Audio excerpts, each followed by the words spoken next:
Hello friends, I welcome you all to the second day of the 30-day Easy Fat Loss Challenge. So in the previous video, we have seen that energy imbalance is one of the important causative factors for obesity or overweight. So in this video, we will see about how to lose weight by achieving the energy balance. So what is maintenance calories, what is calorie deficit or excess. So what are the ways to achieve calorie deficit and what's food tracking and how to lose weight by tracking the food we eat and what are the ways to achieve calorie deficit by tracking our food. So we have clearly seen that one of the most important and modifiable risk factor for obesity or overweight is energy imbalance. So the only way to reduce the weight is calorie deficit. So to know what is calorie deficit, we will see what is maintenance calories with an example. So if you are eating a specific kind of diet for a period of time, like for 6 months, 1 year, or 1 month, and you are maintaining the constant weight, for example, if you are 90 kg and if you are eating some kind of diet and if you are maintaining the 90 kg, then that becomes your maintenance calories. And if you eat anything less than that and if your weight decreases, then that becomes your calorie deficit. And if you eat more and if your weight increases, then that's called calorie excess. So in this way, the total amount of calorie taken is only considered. So there are no specific diets for weight gain or weight loss. So there are two ways to achieve this calorie deficit. One is calorie tracking and another one is food tracking. So what is calorie tracking? In calorie tracking, we will calculate the total amount of calories required by you. For example, depending on your activity, depending on your metabolic rate and weight, we will calculate the calories. So based on that, we will track the amount of calories in each of the food items which we are consuming, and we will tally that and we have to eat according to that. For this, we have to know the total daily energy expenditure, our basal metabolic rate and our maintenance calories, and we should have a kitchen weighing scale and apps to calculate the calories of the various food items. But I won't usually recommend this to everyone because it's quite complicated. And one more thing is, it's not at all needed for simple weight loss. So for bodybuilders, those who are planning for to reduce their fat percentage to single digits like 8%, 9%, or strict calorie calculation is needed for just for maintaining a good fitness.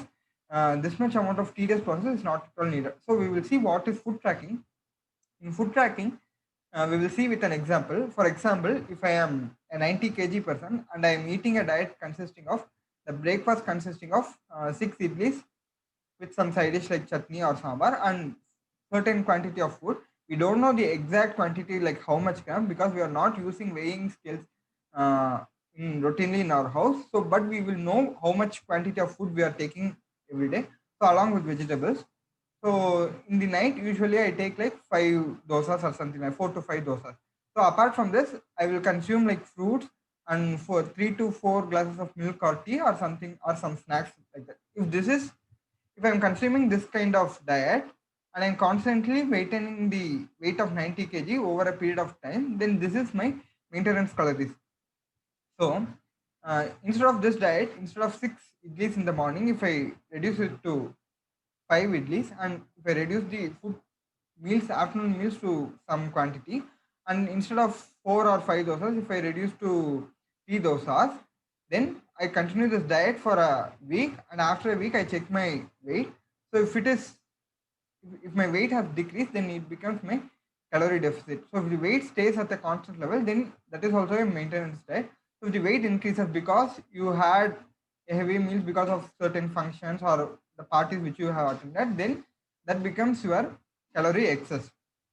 So in this, by achieving the calorie deficit in this way by tracking our food, I will recommend not to reduce the foods very drastically, like from 6 idlis to 3 idlis, reducing the meals to half or from 5 dosas to 2 dosas or something like that. Because you may initially feel hungry and also your mind will play a lot of games that you are not eating the sufficient amount of food.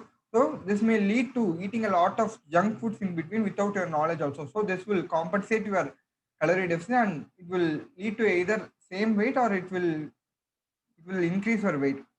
And also initially when your weight is very high, if your weight is more, the calorie needs will also be high. And also losing weight is not good because it decreases the metabolic rate and also it leads to sarcopenia or loss of muscles.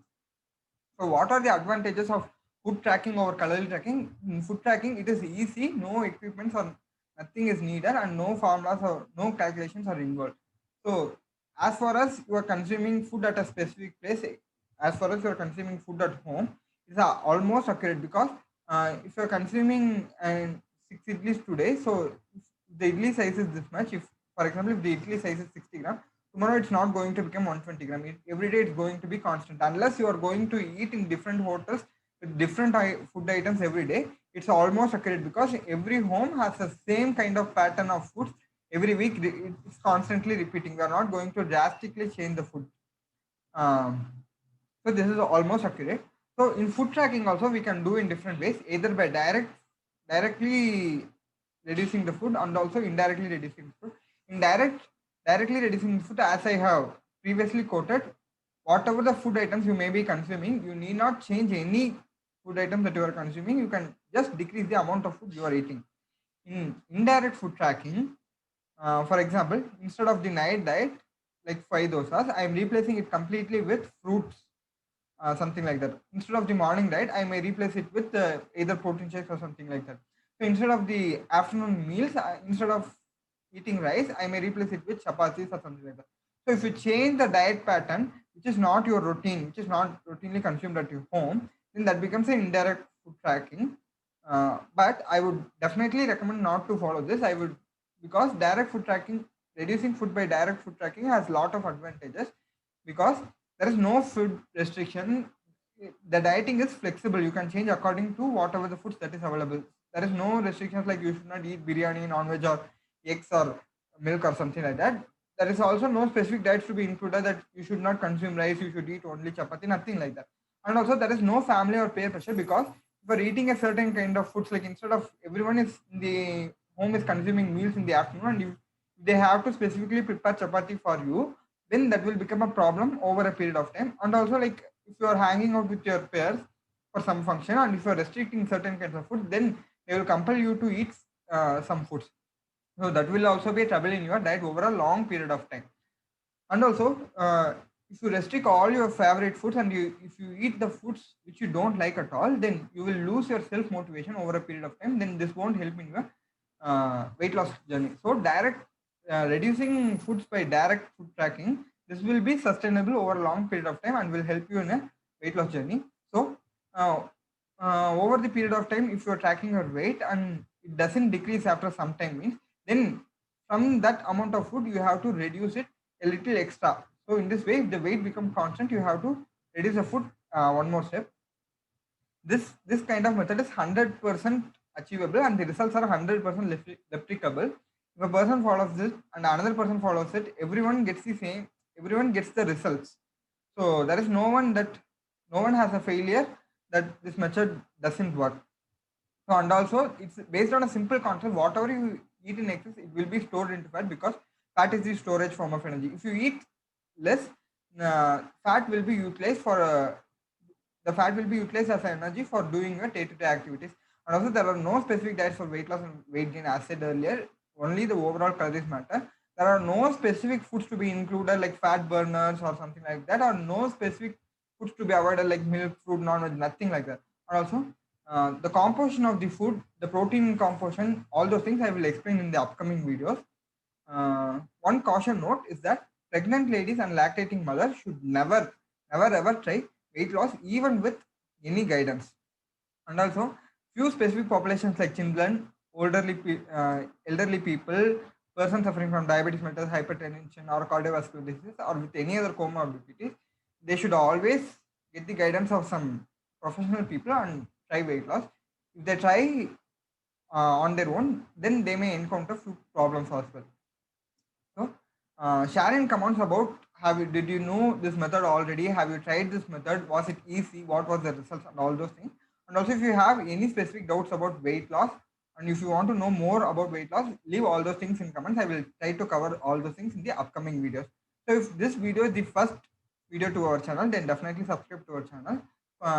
And if you have any queries, ask me on Instagram. So, I will see you in the day 3 of the 30-day easy fat loss challenge. Until then, it's Dr. Aravind signing off. Bye.